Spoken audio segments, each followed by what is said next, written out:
Now, he says also that it matters to us in another way.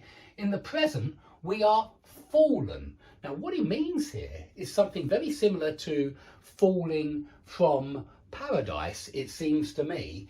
It has been noted several times that some of his philosophy starts to sound like Lutheran, Protestant ethics.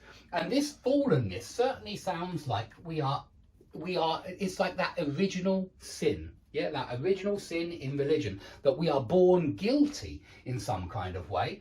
And Heidegger thinks that Dasein, one of its ways of existing, one of its ways of being, and its most common way of being, is to fall into what he calls the they self.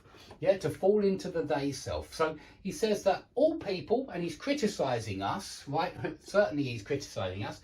He says we have a tendency to do what everybody else does and to believe what everybody else believes, to share the same values as what everybody else has.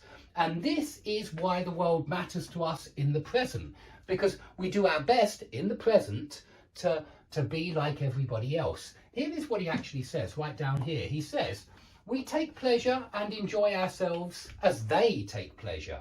We read, see and judge about literature and art as they see and judge. We find shocking what they find shocking. And so Heidegger thinks this is a very bad thing.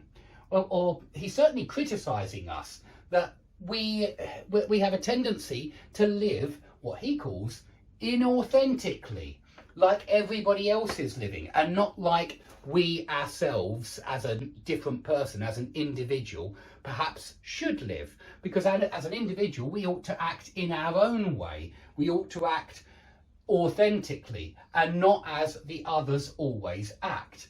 So this is a kind of criticism that we very often do what everybody else does.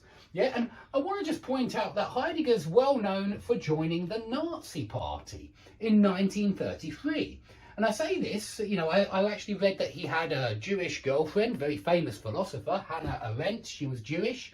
And he had a Jewish teacher, Husserl, who lost his job at the university, and Heidegger took his job when his old teacher lost his job because of his Jewish background. And I just want to say it because I do like to, you know, just like I mentioned with compassion and Schopenhauer, that Schopenhauer may not have been very compassionate with other humans. Yeah, he might have been compassionate with animals, but he wasn't necessarily compassionate with other humans, in particular the old lady that he threw down the stairs. Well, Heidegger's given us all of this, you know, don't do what everybody else does. Well, he joined the Nazi Party in 1933, and of course that particular perhaps mistake followed him around for the rest of his life, because you know, I think you could say, well, isn't that Heidegger joining the they self? Yeah, isn't that Heidegger falling into the trap of just doing what everybody else was doing around him at the time? And so there are, you know, many different ways you might criticize Heidegger, and this is certainly one which he has seen a lot of criticism for that particular action.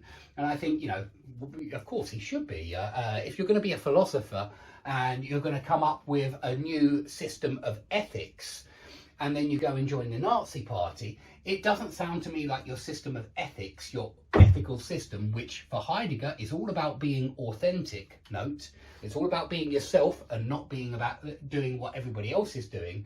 Well, you ought not to end up joining the Nazis, because it doesn't look very good for your ethical system.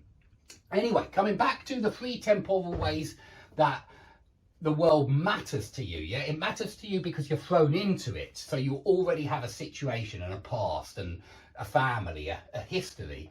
It matters because you're fallen into the lay self. You're trying to do your best to be like everybody else and to share their values and to do what they do, as Heidegger did when he joined the Nazi Party.